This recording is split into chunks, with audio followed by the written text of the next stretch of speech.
Happy Tuesday, everybody. Welcome into the best damn pod in the land. I'm coming to you live from London, so if the background looks a little bit weird, and I'm on my phone. So Dan and I are making the best of what we can do. So Dan, I'm exhausted, but how are you? I'm running chaotic, but surely not nearly as tired or as exhausted as you are. I'm sure you're enjoying the tea and crumpets, though. Yeah. I haven't had any tea yet. A lot of coffee, like 6 cups.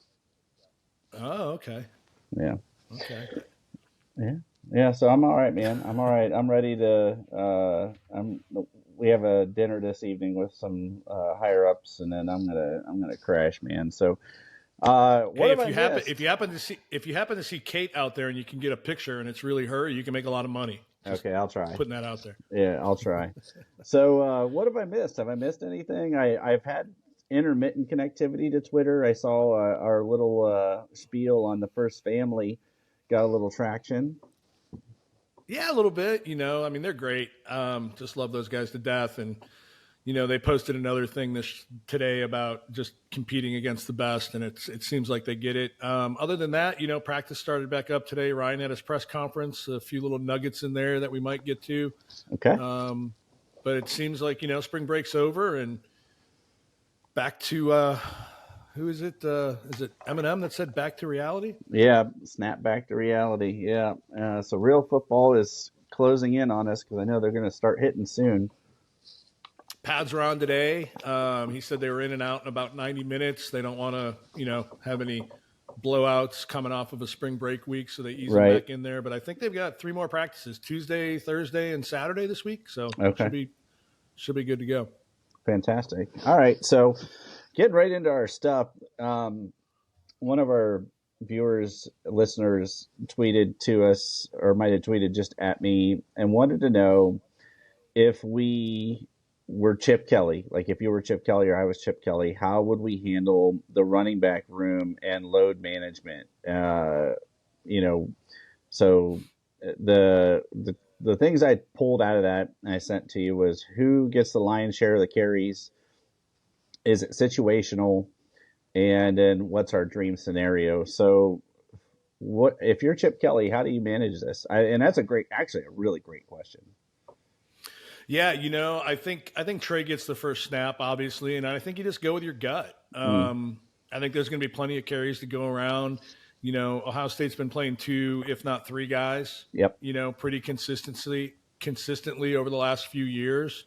Um, I think that if one guy gets hot, you ride that hot hand. But listen, Q didn't come expecting a full workload. Trey didn't, embrace him coming expecting a full workload. I'm not worried about how they get divvied up. I think there's more than enough to go around. Ryan did make an interesting comment today about the helmet communication being introduced, and he thinks that's going to take more plays away from the game at the end of the day, the same way the new rules last year did. So, Mm, it'll be interesting. I mean, winning cures all, right? yep. So I don't expect it to be a problem.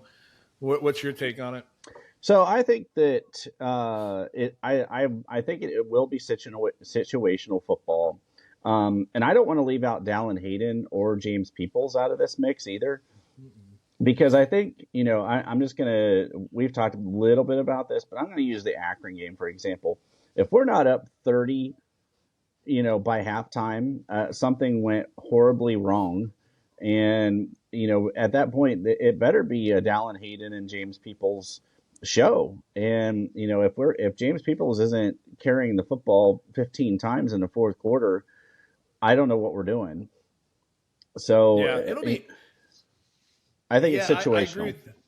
I agree with you 100%. They've got a couple things they need to balance, right? They Yep. they need to figure out who the quarterback is and get them into a groove, and use those first few games as kind of like preseason games. With the longer season, it'll be interesting. I think you might start to see that a little bit more, but Hmm. you know, I follow this guy, Coach Dan Casey, on Instagram, and he does a lot of film cut ups from older games, and he had a clip the other day where he had 3 running backs straight across in the backfield. Oh, I remember those days. Yeah. Oh man, and the guy and the QB was under center, so I wouldn't mind seeing that. And I would put money on us seeing that this year because I think Chip's going to have that much fun with it. That would be sweet. I the Not wing tee. yeah, obviously not a staple, but I can see him having a little bit of fun with that. Maybe down by the goal line or short yardage situation, things like that. Sure. I don't want to belabor the point, but I think you're right. I think Trey takes the first snaps. I think that Quinshon Junkins got rode hard in at Ole Miss, and that he came here looking to split his carries and extend his football career and his NFL career by having. And same with Trey, he came back because he gets to split the carries and knows he doesn't have to carry. He's not going to have to carry it 30 times a game.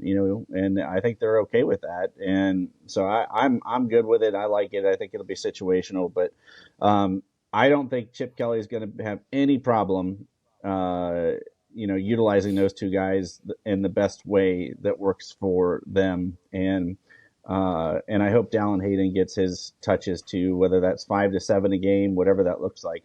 I want him to get his touches. Yeah, no, I think he's going to get plenty of touches, and I think he's going to be fine. And then listen, there's going to be injuries. Yep. You don't want to hope for him. No, somebody's going to get dinged. Yeah. Somebody's going to get dinged up. Somebody's going to need a game off. You're looking at 16 or 17 games to win the Natty this year, so it's a long season. Long season, yeah. All right, so I posed this question just in like Twitter chat, and I had a lot of interesting feedback on it. So, it was Twitter chat. What player or players do you think will get a tree in Buckeye Grove after the season's over? I missed that on Twitter. It's a fun question. Confirm, is it any All-American team or is it consensus All-American? It's a consensus All-American, yeah. That changes my answer a little bit. If we're going consensus, I think the obvious one right off the bat is Caleb. Now, it'll be interesting to see if we see a little bit of a media bias now that he's at Ohio State. It's just like we see in the polls. Ohio State loses, they drop 6 spots. An SEC team loses, they drop 3 or 4, right? Right, yeah. It's reality. It's scientific data at this point. People can't deny it. It'll be interesting to see if Bama gets the same treatment they used to with that now that Saban's gone. But as far as consensus All-American goes, I'll go Caleb. I'll go Denzel. Okay. And I'm going to go Donovan Jackson. Ooh, okay. All right. Cool. So I took the road a little less traveled. So I thought I landed on Tyleik Williams, who I think should have been an All-American last year anyways. And then my other one I landed on, which might surprise people, was I don't have anybody on offense. Was Jack Sawyer. Yeah, I want to pull for Jack or JT at that end spot. I think Jack's going to end up, if this season goes the way it's supposed to and we win the Natty, Jack's going to go down as an Ohio State legend. Yeah. As a matter of fact, I'm starting to lean more towards him getting that block O. Okay. But, yeah, I would love for Jack to have that type of a season. I don't know if our scheme allows for it. Sure, that's fair enough. I just think that the way he came on at the end of last year, it just reminded me of sophomore year Joe Bosa. The way that he can bull rush, but he can speed rush, and he's got that club and spin. I think if they let him play the way that he did at the end of last year, and when they kind of feel like took the handcuffs off, I think he could have a huge year, but that's just one of those things. So I didn't have anybody on the offense. I know that sounds a little bit wild, but both mine were on the defensive line because I think our defensive line is because the secondary we expect to be elite. They're gonna be able to eat on the defensive line.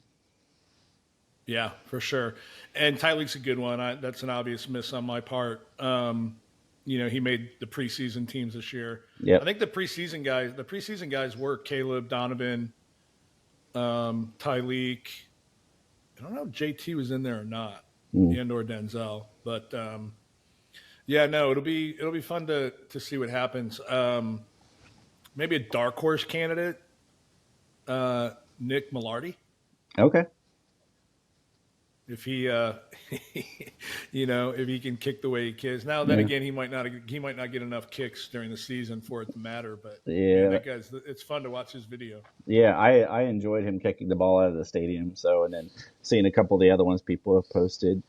All right. Yeah. I don't really, I guess if you wanted a dark horse, my dark horse would probably be Lathan Ransom.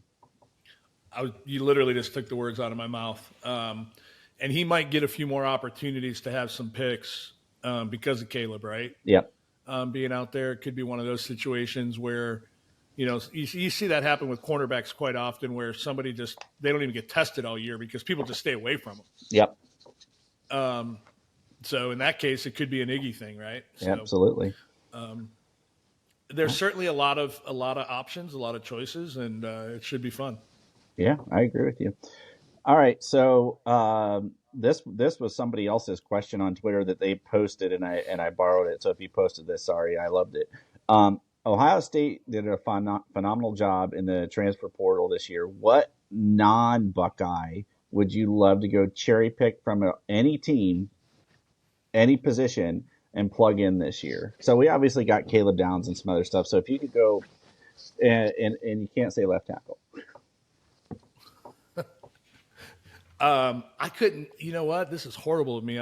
I want to say somebody on the offensive line, but I Yeah. can't. I don't. Maybe Caden Proctor. Okay. There you go. Come in at right tackle, move Josh inside. I tell you what, Ryan sang Josh Fryer's praises today. I don't know. Did you have a chance to watch I have it? it. No, I like so here it's 6 o'clock.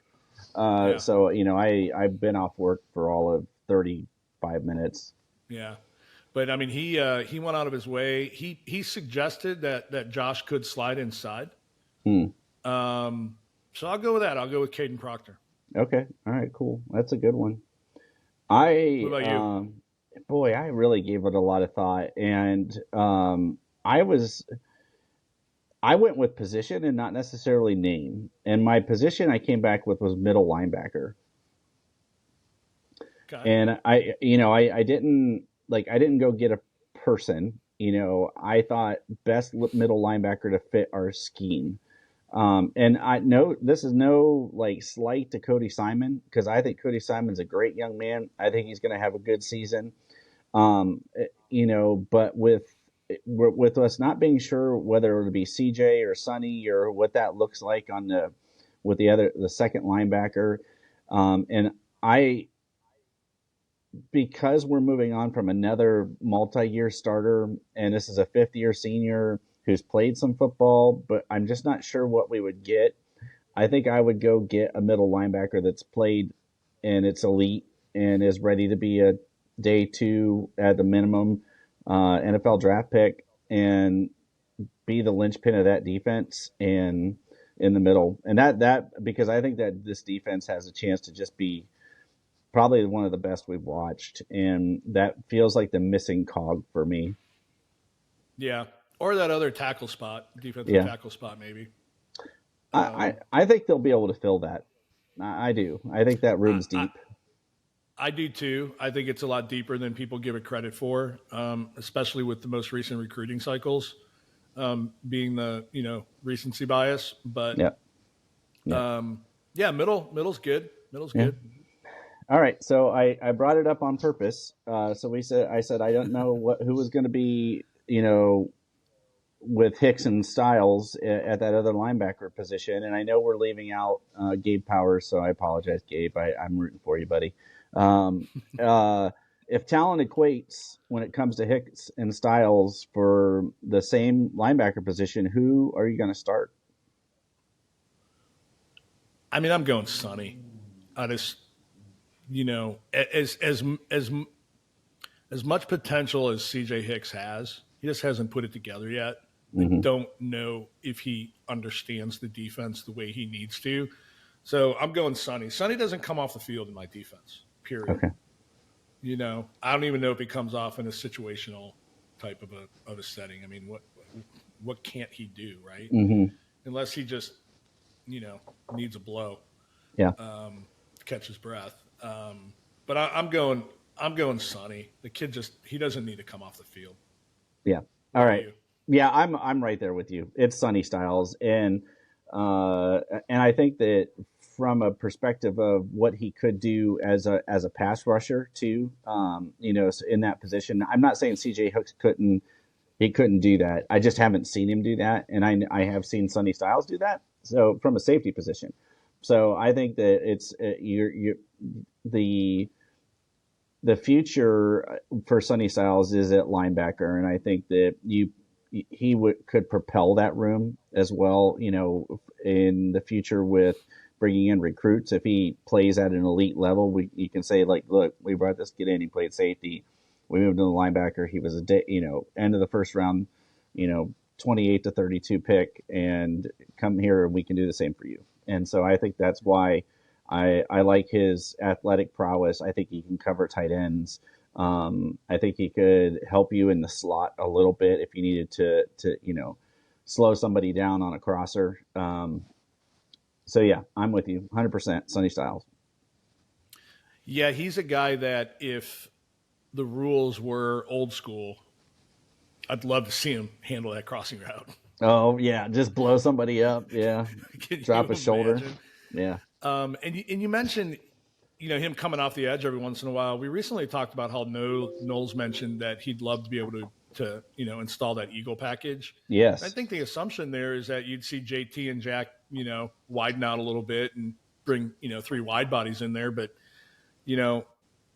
Jack could very easily slide down into that 5 technique and put Sonny on the edge. Have Tyleek and Harrow or Williams in the inside, yep, and then JT on the other side. It's going to be a lot of fun. yeah. I agree with you 100%. All right. Well, man, I know this is a short show. We're doing our best to make it work while I'm traveling abroad. So I'll give you any last thoughts, man. And then I gotta jump and onto another event. Yeah, no, just interesting to get your take once you get a chance to watch Ryan's press conference. He's running the running back room right now. He joked about how he spent 20 minutes on one play, and that the players were a little glassy eyed because of it. I do think we'll have a new running back coach by the end of this week or next week at the latest. Yeah, that's the rumor. Yeah, it was interesting. He didn't mention Alfred by name, no matter how many questions came at him. And I think that that ship has sailed, and I'm excited to see who's going to be next. But Yeah, be safe over there. Remind them that we won, but don't let them take you to the public square and make you an example. I don't think anything like that'll happen. But yeah. Thanks, Dan, for jumping on. I know that like our schedule's wonky this week, so thank you guys for listening. Sorry about like all my audio and background, and I'm doing this on my phone, and so thanks for hanging with us. Shorter show than usual, but again, we appreciate you guys. Keep the questions coming. We'll talk a little bit about the press conference and all the other things that went on at practice this week because I should have time on Thursday as I'm in a taxi for about an hour and a half to get back to the airport and catch up all the news and notes. So you guys stay safe, have a good week, and we'll see you soon. Thanks. And as always, go Bucks. Go Bucks.